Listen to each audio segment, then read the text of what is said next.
welcome everyone. This is Harshal Desai from Elets Technomedia Private Limited. I welcome you all to the Governance Leadership Summit, Day 2. And this is the session on GIS and remote sensing we have assembled on this virtual platform to discuss upon. GIS and remote sensing have a huge role to play in the development of various fields and sectors that may include weather, forestry, agriculture, surface changes, biodiversity, and others. While making the use of GIS and remote sensing, it is of utmost importance to have the latest technology and tools to perform various tasks, be it frequent monitoring, collection of latest data, predict changes, grade operations and efficiency, and maximize competitive advantages. The panel discussion shall discuss the aforementioned points today in an exclusive conversation with esteemed panelists who have joined us today to discuss. We are really very glad that we could get support of so many esteemed panelists today. I will take a moment to introduce all the panelists to the audiences who are watching us, to the audience who are watching us live on our 3D platform called Avatar. We shall be joined here by Mr. Ajay Chakti, Secretary, Administrative Reforms and Science and Technology, Government of Arunachal Pradesh. Mr. Pankaj Mishra has joined us, Deputy Surveyor General, Technical, Surveyor General Office, Survey of India. Welcome, sir. We have also been joined by Mr. Nizamuddin A, Land Use Commissioner and Director, Kerala State Remote Sensing and Environment Center, Government of Kerala. Welcome, Mr. Nizamuddin. Mr. Ajay Kumar Agarwal, Director, Remote Sensing Application Center, Government of Uttar Pradesh. Dr. N. Randhir Singh, Director, Manipur Remote Sensing Application Center, Government of Manipur.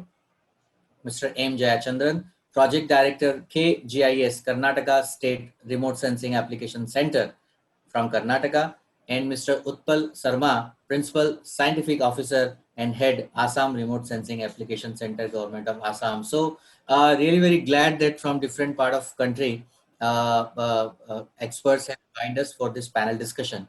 I shall seek opening remark from all the panelists on the subject, and then in the next round, I shall ask the questions directed to individual speakers. I'll start with Mr. Pankaj Mishra, Deputy Surveyor General, Technical Department, Surveyor General Office, Survey of India. Sir, we shall start this panel discussion with the opening remark from you and your views on how your department is contributing to the overall development of different sectors with GIS and remote sensing technologies and applications. Thank you, Harshal. Good evening, everybody. I'm from Survey of India. We are basically the national mapping agency of the country.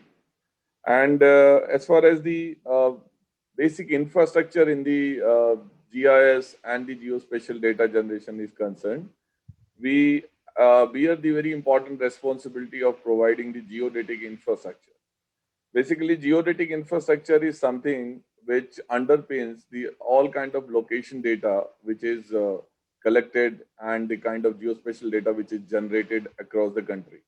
And it is very, very important to have a single, seamless, consistent reference frame or as part of this geodetic infrastructure, which is basically used by all agencies for generating the data.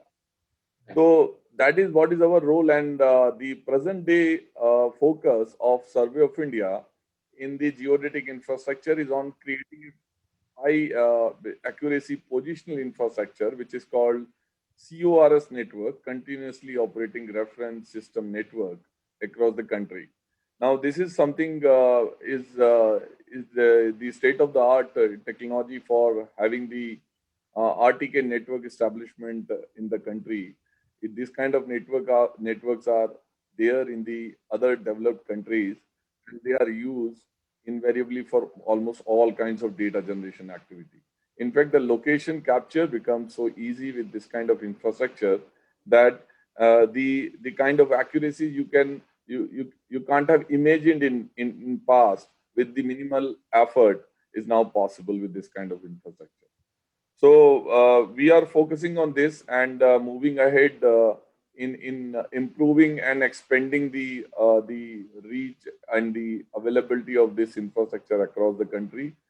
And obviously, there are, I can see there are other fellow speakers. Most of them are from the remote sensing application centers. So definitely about the significance of the remote sensing and the generation of various kinds of data using various sources they will be uh, referring. So this is from my side. Thank Thank you. you. Thank you so much, sir, for that wonderful opening remark. I'll go to Mr. Nizamuddin A, Land Use Commissioner and Director, Kerala State Remote Sensing and Environment Center. Sir, what is your view? How can remote sensing and GIS technologies enhance the resilience in the country? And how KSREC is supporting various departments in the state on popularizing spatial technology for planning and monitoring? You are mute, sir. You are mute, sir. You are on mute. Yes. Yes. Yeah, thank you, Arshil. Yeah, I take this opportunity to thank Elites Technomedia for giving us an opportunity to associate in this particular summit. We have been associated with Elites Media for the last 3 to 4 years. We have been awarded by you also for the last innovation award. I take this opportunity. Thank you also for that. Yeah, as you know, Kerala state is a pioneer in many of the activities, and it's the same is the case with the satellite remote sensing also. We have been a state which has been just taken up the first remote sensing satellite-based project, that is the assessment of root disease in coconut. And after that, we have been going slowly, and now the technology has reached a situation wherein for each and every activities, this technology is being used to the maximum extent.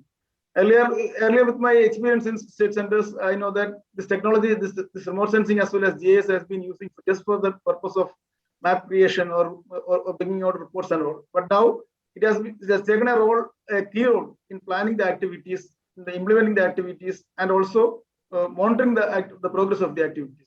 I myself has a personal experience in the particular project which has been selected by Elites Technomedia, wherein we have been using this spatial technology for right from the planning process till the monitoring of the process, wherein we were able to bring out good results. And this technology now helps the people to identify and to make it more transparent. Actually, that the decisions can be more transparent to the public, so that the hindrance from the part of the public is very less. Yes. Now, KSREC is providing almost the data to almost all the development departments. I just highlight one or two activities. One is that one of the flagship project of the state government, where in the Kerala High Speed Rail Corporation. Actually, for this particular project, we have been providing the data of the alignment. The alignment is provided by High Speed Rail Corporation, and we have integrated the cadastral database along with the help of satellite imageries, and we have given the list of survey numbers which has to be notified for the particular project. So the time used for this particular thing is just less than 2 months. See, if normally we would have gone for a survey, it would have taken 2 or 3 years. So the technology has turned up in such a way that the activities can be planned in a very fast manner. And also we have been associated with the this disaster management project. You may be knowing that 2018 and 19 floods, which has hit the state very badly. And now the state has developed a new project, that is the Rebuild Kerala initiative, wherein we were able to push GIS concept also to that, and wherein the normal process of development has taken a U-turn, wherein the spatial concept, that is the where concept, has been properly introduced to the development activities. So I think that this and also the latest development in the map help the entrepreneurs. phone that startup missions has helped a lot, and now many of these startup projects is in the way of preparing the mapping projects also. So during the last 5 to 10 years, this technology in the state has been well utilized. Thank you so much. Yeah, go ahead, sir. You're saying something. Yeah, I'll continue the next one, because and we will surely ask you about the water conservation project also in the next round of questions. Before that, we have been. I'd like to go to Mr. Ajay Shakti. We have been joined by Mr. Ajay Shakti here, Secretary, Administrative Reforms and Science and Technology, Government of Arunachal Pradesh. Welcome, sir. Thank you so much for making it to the panel discussion. And we are all keen to understand from your side how the Science and Technology Department and Government of Arunachal Pradesh is making progress, and how can remote sensing and GIS technologies can enhance resilience in the country. Over to you, Ajay Chakti, sir. You're on mute, sir.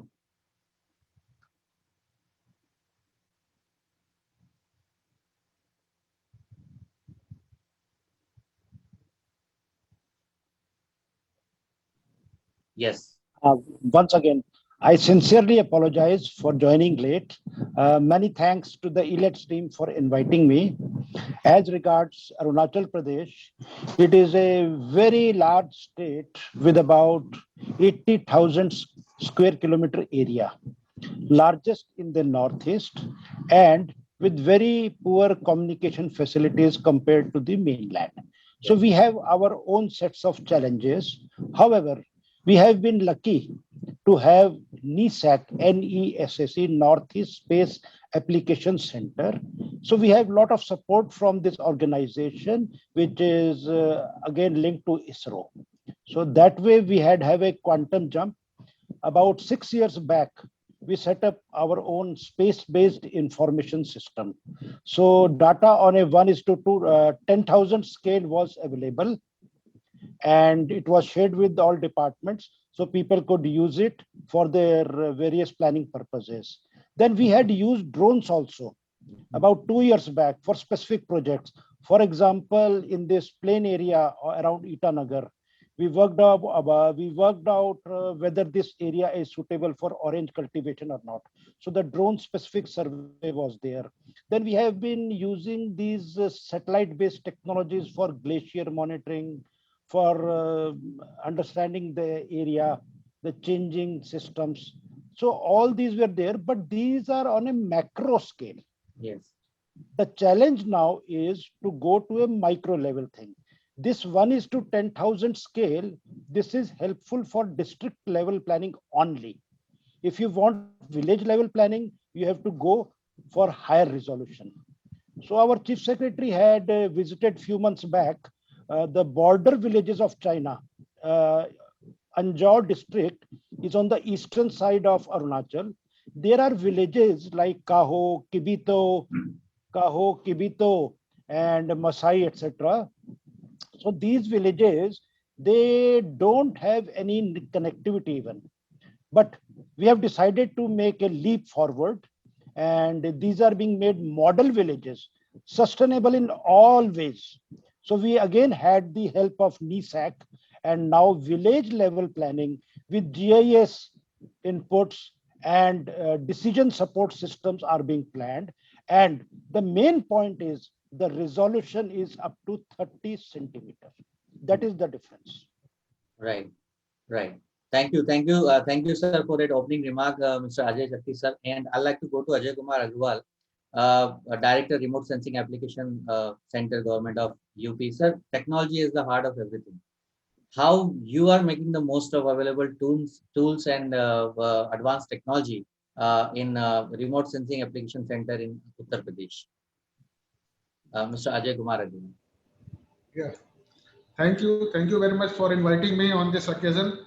I'm associated with the ELITE since long, and I just tell you that this for the other panelists also, that UP Remote Sensing Application Center is situated in somewhere in the 8-acre lands, and around 22 scientists are working, around 200 computers and staff, and we are getting a lot of projects from the state government department, from the national level, and World Bank projects also we are running, and we have the instruments like GPS, and we have the bathymetry instrument, we have a LIDAR equipment, mobile LIDAR system, we have the terrestrial LIDAR system, and we are also planning to have a drone this year. So this is fully advanced software, and everything is available in the Remote Sensing Application Center. And we are doing a lot of projects, current project like urban planning, city modeling, and urban city map planning is sponsored by the government of UP. And we have many projects running like fire project, fire alert system. We have a this PWD road mapping systems, and all these projects we are running from the state government department. The pioneer among all these projects is the flood mapping supported by the NRSA Hyderabad. We have the very good work done in the other areas also. That's like we are doing the urban city mapping of Muradabad and Ghaziabad. We are doing the cadastral resource information system. So we are also going to launch this also, where we are using all the cadastral level data linked with the parcel, and it will be displayed on the screen. So in the future, we'll see that any information available on the cadastral level will be displayed on the screen on a dashboard. And like that, we have the agriculture projects, we have the forestry project, we have the soil project, we have the soil lab, we have the water testing lab available with us, we have the radar processing lab and computer memory processing lab. So this is a full-fledged computer-wise advanced GIS system available with us. And in future also, we think about with the support of the industries also and with the other state department will further enhance our capabilities in UP. And we are in touch with the many other industries and other government department to look after for the good projects, good scientific projects, which is of the nature of improving the GIS technology and remote sensing in Uttar Pradesh. I just tell about to the other my colleagues and the panelists that what is the requirement of the government?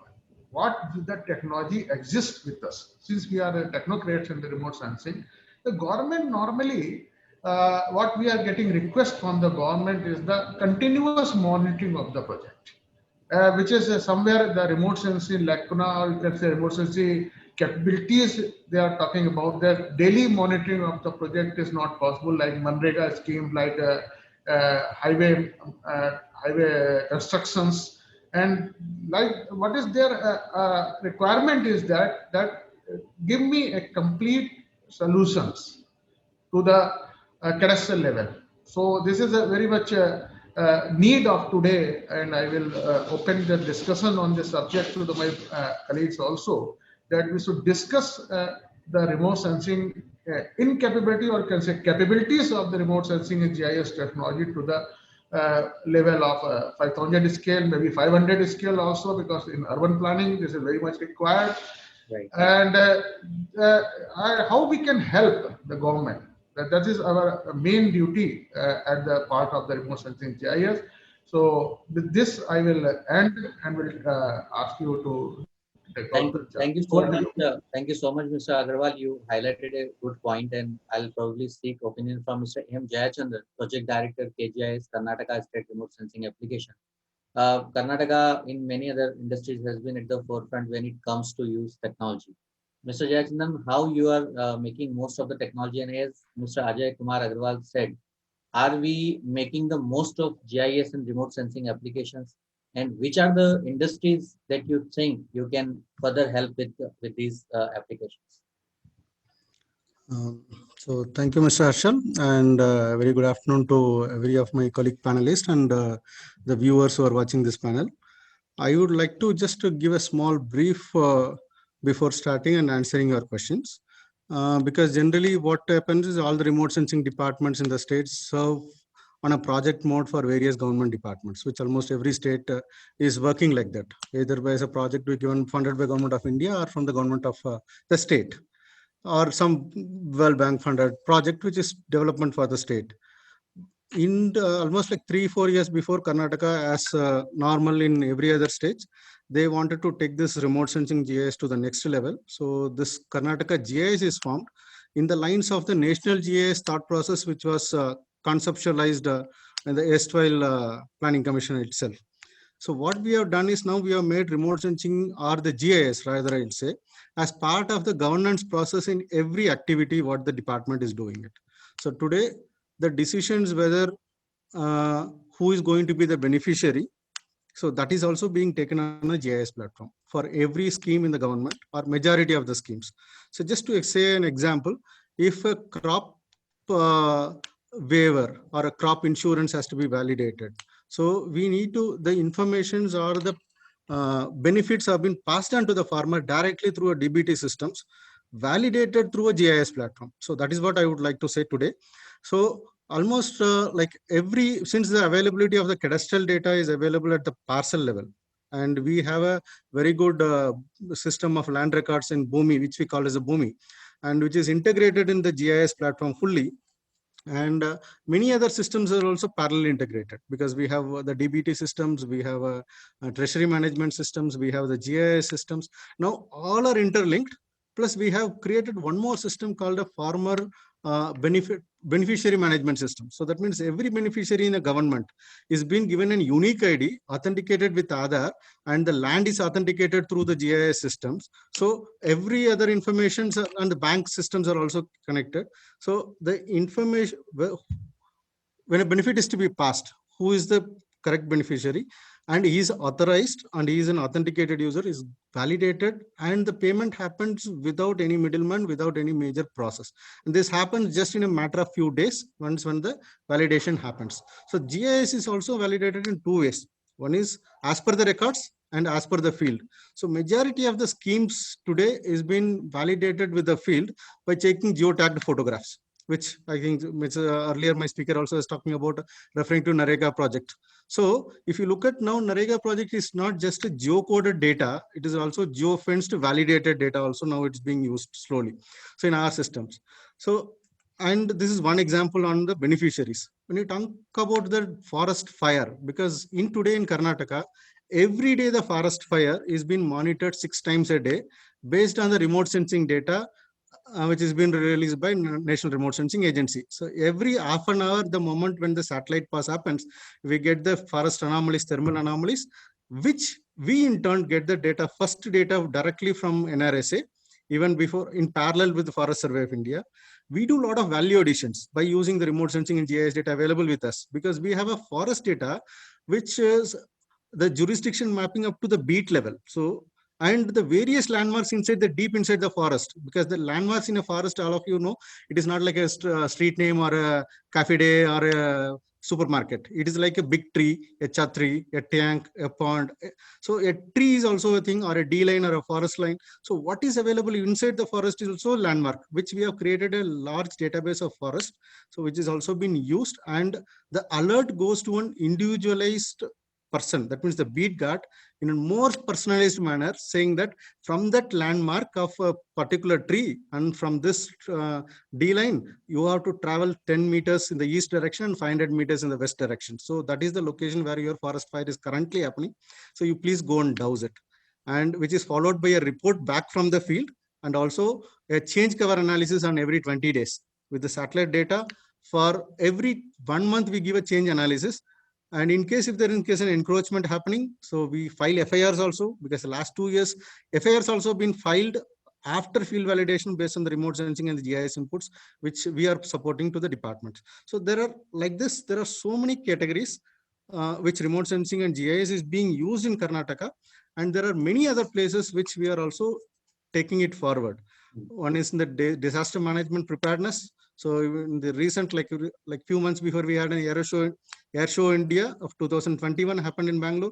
The complete preparedness in terms of where the air ambulance is there, and monitoring in real time, because when there is a smoke if happening anywhere else, so the detectors detect, that means CCTV cameras detect the smoke, and then comes to us, we tell the nearest fire tender, fire and agency which is there, tell them to go to that location, report it back. So the complete cycle of preparedness, planning, mitigation, everything happened in a GIS platform, which even the Air Force was very happy to have such a systems on their position.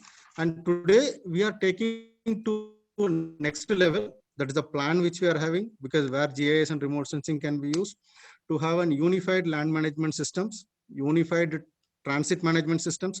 So that means existing systems which are integrated now is also going to be integrated with the property registrations, which the day-to-day operations of a citizen. So everywhere, every citizen's day-to-day activity is getting inbuilt with the government services with GIS. So now, like what I say, Ola is now become a part of everyone's life. Ola or Uber. So we knowingly or unknowingly, we are using GIS and GPS as part of our system. The same way now we are getting every government services are geo enabled and made available to the public. We don't nowadays ask public to come to the office to take the RTCs. That means the property ownership, their tenancies details. So they can take the RTC by just on a mobile click anywhere. You'll know who is the owner and is there any court case happening? Is there a land acquisition details are there? If you want, you can take the RTCs free of cost. The next level we are taking is a geo-enabled encumbrance certificate. So this will be the game changer in the coming days. So further, there are so many things. Maybe as part of the things, we'll give time for other speakers also. Yes. There are a lot of potentials where GIS and remote sensing can be used. This is one of the use cases, unique use cases, which we have been operating and practicing with. Right. Thank you so much, Mr. M. Jayachandran. I'd like to go to Mr. Pankaj Mishra again. Would like to ask, if I'm not wrong, survey of India is more than 200 years old organization. It has a rich tradition and legacy. So, how are you realigning with the new priorities operations, particularly in context to 21st century's vision of digital India? Yeah, Harshal, very good question. See, right from the 1767 when Survey of India was established, we have been primarily focused on two things. One was the basically infrastructure, geodetic infrastructure, I told, and the other was the generation of the data. So it was like this is our mandate to prepare the topographical data for the country. And when we talk about the topographical data, so the primary component there is the terrain. So terrain or topography, that is something which is very critical, and we have been doing it for last 250 years. Now, in the present day context, in the 21st century, in the digital India, we are realigning ourselves with the latest technologies which are available for creation of the position infrastructure that I had already explained, because ultimately that is going to be the reference. And we are in order to utilize the government resources in the best possible manner, we are in a way building that infrastructure under various projects. So it's like we are working with the various Government of India programs and ministries, even with the state governments, and creating that CORS network infrastructure. And to be very frank, this position infrastructure ultimately will be of the maximum use for the state governments, because and particularly the cadastral level data updation, which has never happened so far, because that was very cumbersome with the available technologies, which is very easy with this kind of technological infrastructure. Now, in addition to this, the data generation part, we are now we are trying to focus on the foundation data only. So it's like because as my fellow panelists, they have explained very nicely, like there are n number of use cases for the location based application, and there are so many types of source data sets which are available. Even the capacity within the industry has increased in the country, so they can generate the lidar kind of data sets, which was just there was no possibility 10 years back. There was no scope. And the airborne the data acquisition, all those things, it has started by the private industry only in 2010 in country. So all these options and capacities have increased manifold. So this kind of high resolution data set capturing is very much possible. Like we are right now working, let's say, with the National Hydrology Project for the entire Ganga basin. We are generating very high resolution digital elevation model. Now, these kind of projects have become our main focus, priority focus, because these are the foundation data sets. Now, as far as the secondary or tertiary data sets are concerned, which are required for various kinds of governance applications, there are many mapping experts and agencies have come up, and they are doing it very nicely.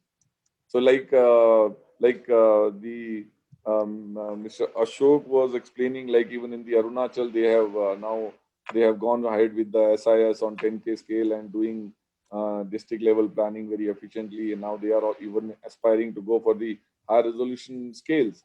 So that is what we see. So we wanted to focus on the foundation data so that other people can leverage on it, and the basically connect or the referencing which is required with this national frame, uh, that is established by us and it is maintained by us.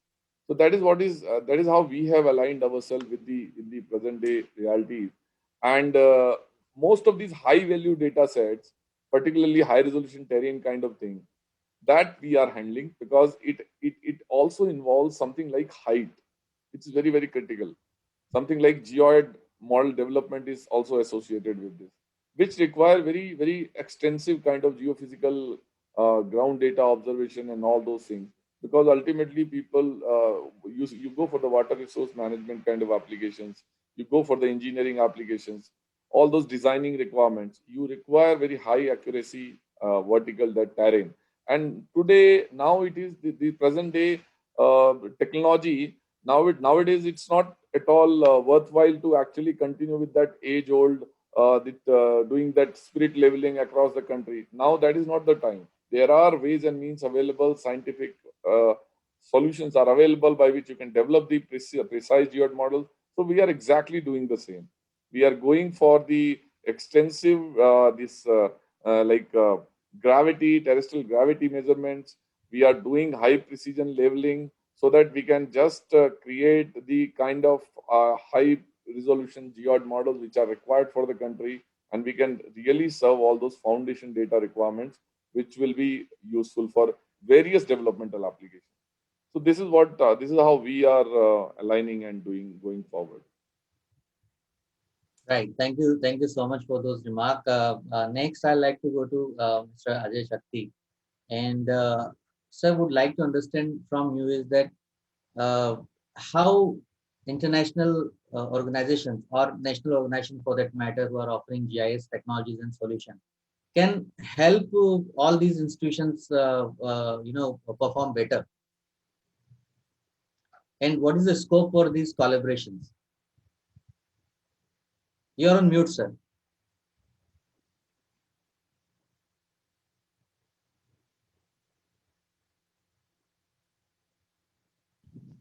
Yes, yes, Am I audible now, please? yes, sir. Yes. So regarding collaboration with the experts we need first of all about the data about HRSI or LIDAR based sets. Vertical accuracy of 3 to 4 meter is a necessity if we want to go for digital elevation models, etc. Currently, we are facing problems. For example, if we have to go for ground control points for georeferencing, etc., it is very, very difficult in a state like Arunachal Pradesh, which has about 85% of forest cover. And the terrain is very difficult. The weather is inclement. You have cloudy days most of the time, and your forest cover is a real problem. So the concept of ground control points is no longer easy for us. When we talk of LIDAR, then the issues are sensitivity. We are a border state. Where does the aerial vehicle, the aircraft, etc., take the photos from? Where is the landing place? So we face all these problems in even going for LIDAR. That is, communication facilities will also be a problem. So we want ready-made products if available. The cost is very high. The cost for collecting for an entire state can go up to 10 crores or something like that. So collecting data is one challenge. Instead of digital elevation model, we can end up in getting just a digital surface model. So the alternative probably where the private sector can help us in drones. So drones also have a problem of georeferencing, but that can be addressed now with new technologies, that is RTK and PPK type of things. So you have real-time kinematics and post-processed kinematics. So GNSS systems can be used with RTKP, RTP and PPK systems, so that we can generate data sets faster and with less accuracy. I am told that up to 3 centimeters accuracy is possible. So we don't have this expertise, to be honest. We had drones, we tried, we faced problems like mountains, they being there, and this drone striking the mountains and getting, they are not functional after that, and maintenance is difficult. They are 3 to 4 year old drones. So your parts, availability of parts is an issue. So private sector can definitely help us in providing data. Number one. Number two, for analysis, we have our SRSSC. So this Space Application Center, that is exclusively, that is the organization which focuses on space applications. So that part, analysis is not an issue. Geotagging of almost all projects is already being done. But the issue now is when we need geomorphological features, when we need planning, for example, drainage, etc. WRD department is there, water resources department. It needs those models which have errors of not more than, let us say, 3 meters. So here, modeling, etc. is required, and any help from private sector will definitely help us expedite the things. Right. Very well said, sir. And one more question, probably it's also very interesting, and audience would like to understand. Training and education in remote sensing. How do you see we are doing when it comes to training and education in remote sensing? I mean, with the increased awareness and utilization of remote sensing in India, there has been a need for adequate number of training manpower also, right? So what are your comment on this? There are two aspects of training. One is about the government departments, the individual functional line departments. They are by and large not aware of the potential of geospatial applications. Our organizations can build geospatial database, but what about attribute data? How do you ensure that attribute data is updated frequently? That is a major issue now. Number one. So the officers have to be trained. The line personnel have to be trained. The education part should start with the departments. So we organized 3 years back a seminar, and we got suggestions. We exchanged ideas. We have come up with a plan. We are now making a 3-year plan on this. So the education part of officers is fine. As regards manpower for planning activities or for analyzing things, I think a lot of people are now available with the qualifications in GIS related fields. The only point is how to give them that ideas that they can further tell the departments, look, you have this data, you have this attribute data, which can be combined with geospatial data to increase the productivity or the efficiency or the effectiveness. So that is the bridge which is to be developed. Right. Thank you. That is interesting, and thank you so much for sharing these views. I would like to now go to Mr. Nizamuddin. Sir, you made a very good use of spatial technology for implementing water conservation project. How was your experience?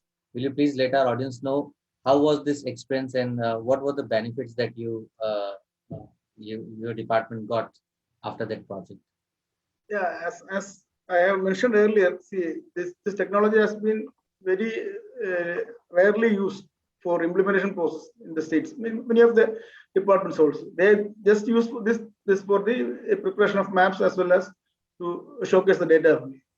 And there we have taken as challenge, because as my colleague has told, no, we are not an implementing department actually. We are a data generating agency. But we should show others that this data can be effectively used for planning. It can be shown only after implementation of this particular project. So what we have taken is that we have taken a challenge in one of the semi-critical block of Kerala, where the groundwater has been depleting in a fast phase. So as a base, we have used the entire database what we are having in the state center. We have used the land use data, we have used the historical data, we have used all the other available data, including the cadastral database. And we have mapped all the new assets. That means all the water sources with the help of participatory GIS, so that we take the people as part of this technology. We have given a mobile app to them. We have given the application to the local people, and we ask them to mark their water resources which they see nearby. So the role of participation or people's participation is involved right from the planning with the help of this technology. And after collecting the data, we presented this data before all the stakeholders, and we have showcased that. See, this is the present situation of this one. And we have developed a scientific plan. Normally, what happens is that we prepare a scientific plan, but what happens in the implementation stage, the politicians who has a major role will twist the program and they will take the suggestions to their own particular areas. But here, what we have insisted that we'll start with the priority areas only. We have gone for the Rift Valley concept. We have showcased which are the areas to be treated first, then which are to be followed. And this is depicted in map, and also it was given in the online also. We have developed a WebGIS site wherein all the database generated is made available to the public goods. And we have started working right from the beginning. We have taken the ponds in the ridges first. Then followed by that, we have constructed a large number of new farm ponds. We have scientifically suggested the locations wherein can be based on the geology of that area and other available database. And we kept a monitoring system also. And now even in the monitoring also, we are using the public participation, because we have kept the monitoring scales on 100 ponds in this particular area. And we asked the local people to update the water resources every month, so that they themselves can see in the website what is the water level in the particular area, which is increasing day by day, like that. So now within a span of 5 years, we are able to make this particular area back to the safe zone, wherein the groundwater has increased more than 3 to 4 meters. So that I firmly believe that because of the technology, we have insisted on the technology itself, and this has been highly appreciated by the Dutch disaster restoration team who have visited the site. Dr. Paul Van Meel, in his presentation in Geneva, has mentioned this as one of the best integrated water source management program, wherein the spatial technologies has been effectively used for this particular program. And also now what we are doing in the state service is that with regard to the issues in the court cases, police cases, criminal cases, even the audit cases, we are providing the database to them in the cases where there are disputes. In Kerala, as you know, we have implemented the Wetland Act in 2008, wherein the only source is the remote sensing data to verify whether that particular plot is wetland or not during the year 2008. And all the applications have been pumped to the center, and we have been giving reports to all the customers within a span of 2 to 3 years, because we have a cadastral database integrated with the satellite images. So now this technology is being slowly moved to the ground realities also. So I think that by the innovation of these startup missions also, this technology will be carried more to the field, so that all the mapping solutions can be easily established. Right. Thank you. Sandhir Singh has also joined us directly. Yeah, good evening. I'm sorry. There was some network problem here, so I could not join in time. But I was trying to join this since 4:30. No, Sorry. We will come to you. Before that, I'll like to take a quick question and would like to ask this to Mr. M. Jayachandran and Ajay Kumar Agrawal also. First, I'll request Mr. Okay, fine. M. Jayachandran. Please. Sir, we are talking about a lot of data. Data is the key, and we are talking a lot of data is being generated from various sources. Isn't security of this data is a concern for GIS and remote sensing organization? Mr. M. Jayachandran. Yeah. Security is obviously, yes, it is a primary concern which everyone has to be worried about. But the information what we are now almost for all the planning or normal decision support which a government is taking on a day-to-day operations, I don't think there is any security related information available which is required for the government. So they all wanted to know, because since we are talking about the governance related things, all wanted to know who are there, how many people are there, and who are the beneficiaries, and how much is the value of the work which I have to take up a project, how much it will be cost, how much time it will take, what are the probable problems, what are the prospects. So I don't think anywhere we are talking about more precise data, which no one is interested, to be honest. Because already, if you look at the current policy, anything less than 1 meter in terms of a spatial data is already declassified. I will say this way. Okay, so it is made available public, free. It's just is a question of matter of having some few amount which I can buy it. Right. So that is what it is today available. So the security is only in terms of information what is available on the attribute data. Because today in Karnataka, what we are more worried about is that because a lot of spatial data and remote sensing are the contents what for various remote sensing platforms have been available. Now the question is, we have added a lot of value additions into that. The intelligence is added by having a unique person names, his Aadhaar, his bank account. So now, and which is also geotagged, geofenced. Now we are going only in those terms of it, protecting the privacy related informations. So that is what is our security concern, which I am looking at. I feel it is a more which I have to be focused rather than the general remote sensing satellite data. Okay, because is that a DEM of 3 meters accurate? Is it very secret? Should I safeguard it? In today's world, that is not needed. Yes. Because everywhere, because such data is available, and anyway, Government of India also has come out with a very good policy that 1 meter is already been declassified, and less than 1 meter even for is available for government also. Right. So, in this today's scenario, we don't have to talk about the remote sensing or GIS data's security. Rather, it should be on the privacy related information, which as an attribute getting added into the system, so that that is not being used or misused rather, and the government makes proper use of it. Right. A quick answer I would like to get from Mr. Ajay Kumar Agrawal on infrastructure and facilities related to GIS and remote sensing applications. How do you evaluate the current infrastructure and facilities that we have in our country? And probably any policy related changes that you may probably suggest that we need in order to make more and more application of GIS. Mr. Ajay Kumar Agrawal. Yeah. Thank you. Yes, a very valid question. See, infrastructure, you can talk about in terms of line, poly, or you can say that in the case of roads, we are talking a lot of roads are there in UP or any other state. The construction of the village roads also there, the city roads also there, and the national highway constructions are going on. So I don't think any policy really exists. Other than that, what I know is the mobile radar system is made it compulsory in the national highway projects, surveying by the mobile radar system, which RCQP is also having the system available with us, and we are using for the state purpose, the widening of the road in the state or the construction of the bridges.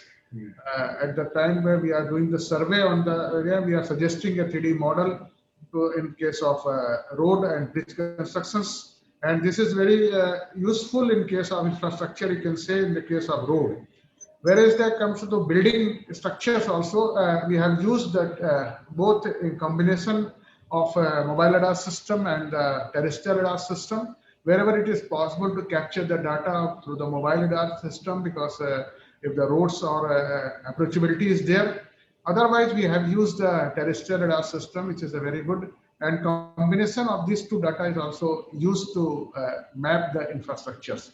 Whereas my suggestions will be that to have a drone-based radar system or drone-based aerial-based radar system to map the 3D modeling of the city, and which is the need of today, and we are getting a lot of requests from the state government also.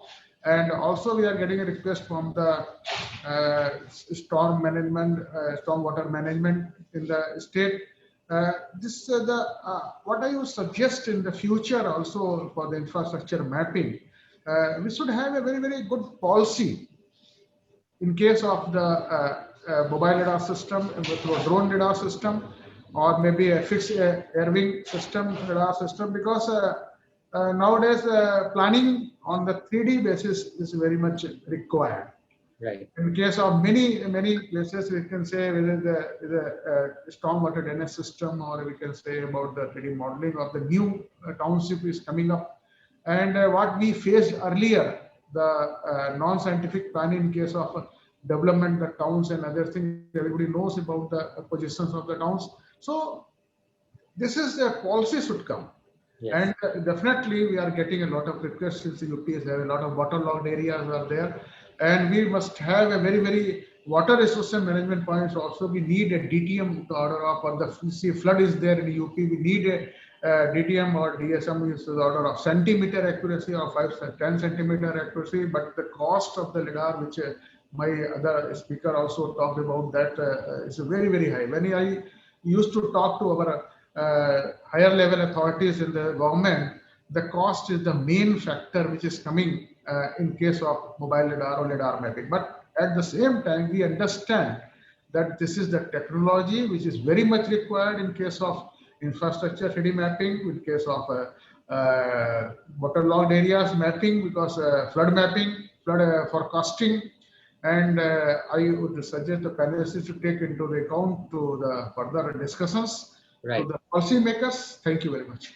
Thank you so much, Mr. Ajay Kumar Agrawal. I will request Dr. Randir Singh, Director, Manipur Remote Sensing Application Center, to brief us on the latest initiatives that they are undertaking in this within their organization. And then I'll get to other panelists also for final comments and questions.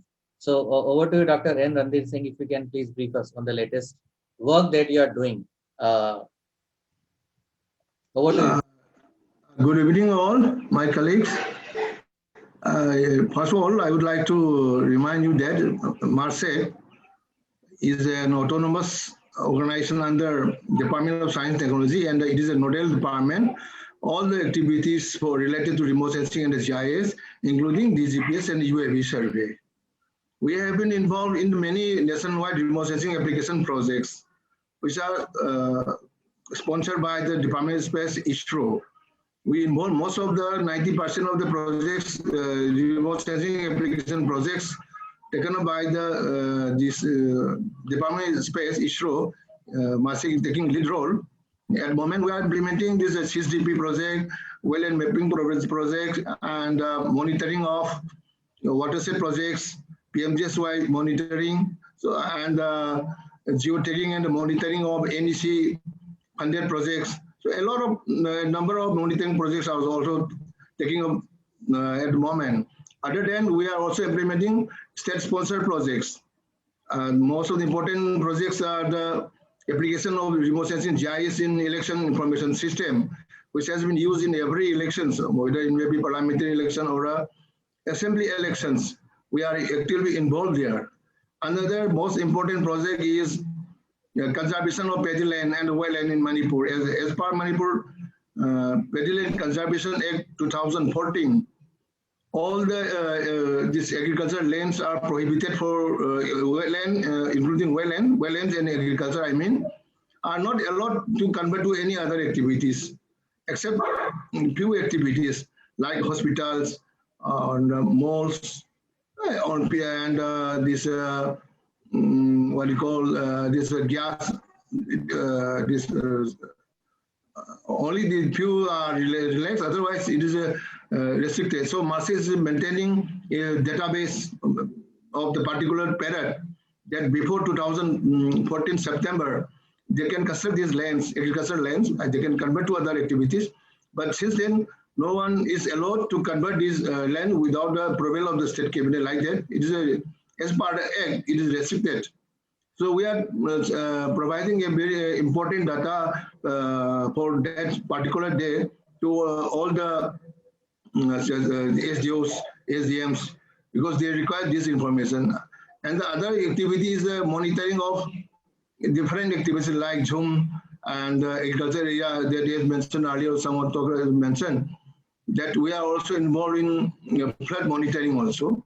We are analyzing real-time flood data, and we are providing this flood affected information to the district administrations, DMs, that how much area, which type, what type of area, how much settlement area has been submerged in this, and how much area, and which villages, and how much agricultural land has been submerged. So all these type of data are timely provided to the district administration. Other things also, for time to time, most of the line departments are seeking our data, spatial data on payment basis, not free of cost, because we charge for every these things. So we are supplying all their requirement. So at the moment, most of the departments in the state of Manipur, you can see Water Resources Department, PWD, Minor Irrigation, Command Area Development, Agriculture, Horticulture, Rural Development. So most of the line departments are taking our this geodata, spatial data for their planning purposes. And recently, this, our Chief Secretary is taking very enthusiasm to implement all the these projects in consultation with our MARSEC. So we are involved in many activities. Right. So Right. Thank you so much, Dr. N. Ranveer Singh, for sharing this opinion. One, I'd like to take closing comments from everyone and would like to ask Mr. Pankaj Mishra. Sir, what are your views on promoting geospatial entrepreneurship in the country? See, I'll take it in the other way. Like everybody knows, like in February 2021, the new geospatial guidelines have come up by the government of India, and those guidelines, if you have really gone through it, they are historic actually. They are historic guidelines. The kind of changes they have brought with the no prior, no post approval system in place for the data generation, I think this entrepreneurship has a lot of potential and scope for various activities associated with complete geospatial domain. In fact, the very important point which came for discussion, there is a very wide skill gap in the country for the geospatial. I'm not talking about the academic, skilled power. I'm talking about basically those people who knows only, let's say, feature extraction work, only that much. That kind of skill requirement, it is actually at the lowest level of the pyramid. The highest number of requirements are there, whether it is data generation, validation, attribute collection, all these kind of activities, data processing, huge requirement is there. And a big skill gap is there. There is no standardization of the skill. So now we have also taken up initiative to basically address this particular requirement in line with the national skill qualification framework which Government of India has started since 2012-13. So that is, I think, a very important area which needs to be addressed along to basically make the best use of this opportunity which has come up because of the liberalization of the geospatial guideline. So I think this is the way forward, and definitely a very bright future is there. There is no doubt about it. Thank you. Thank you so much, Mr. Mishra, for sharing this. Closing comments from you, Mr. M. Jayachandran. Yeah, I would like to say this remote sensing and GIS has to be embedded into every part of the government process. So that's what I would like to say. So it's every government department should mandatorily use remote sensing and GIS in some form or other, especially for decision making. Because now geotagging is already been used almost for every project. Now geotagging is happening. Now with so much of geotagged data, what are the decisions is being taken from the government side? So I would like to say, since it's a government platform, I'm putting this ideas across. So every decision from a government should be taken on a GIS platform. That's what, if that decision can be taken, this will pave ways for how to get it done. There are different ways, and this the same thing can be got it done. Even within the geospatial technologies, there are a lot many technologies. So everyone talking about the cost. So, but there is always we can find a midway of the requirement and the need. What is for decisions of making, and for me to implement or monitoring a project, we don't need a very high accuracy. If it is costing hundreds of crores or tens of crores, if it is not possible, we can always look for alternatives, because alternatives are always available. Okay, so that is what I would like to say. We need to make it mandatory. So today, because even this virtual platforms have been made, because we cannot be like it is, we have been made to in a situation that we cannot physically meet. So we have innovated ourselves to find out a way where we can still conduct conferences. We'll meet people across and then exchange ideas. So that is what it should come. So that mandate should happen from the government departments. If that happens, then automatically everything else will follow online. That's what my view. Right. Thank you so much, sir. Closing comments from Mr. Ajay Shakti. Sir, I request you to please in 1 minute. Yes. Yeah. First is every state should have a law to enforce GIS. Otherwise, the good administrators will come, they will take initiatives, and then the projects will languish. So a law definitely helps. We had one in Delhi. Then Yeah. we must go for artificial intelligence.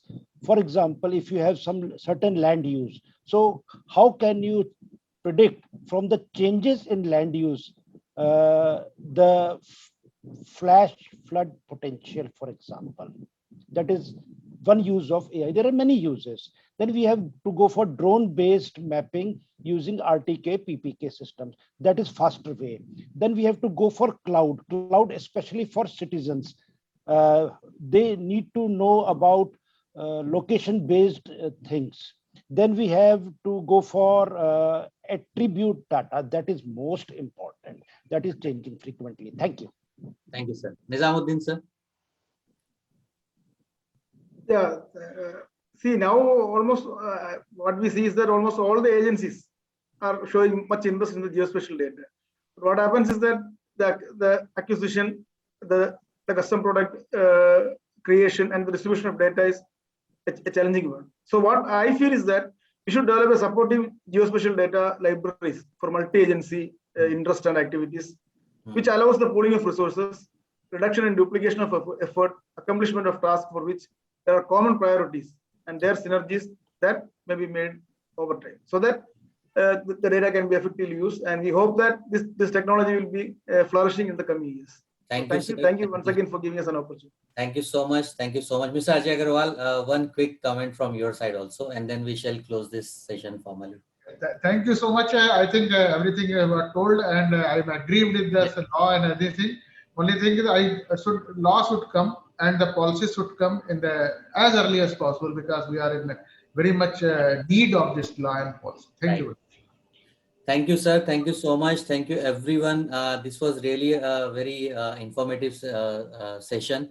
And as a token of appreciation, we'd like to present virtual certificates to all our esteemed panelists. We really, from bottom of our heart, we thank everyone for making it to the panel discussion and sharing your views.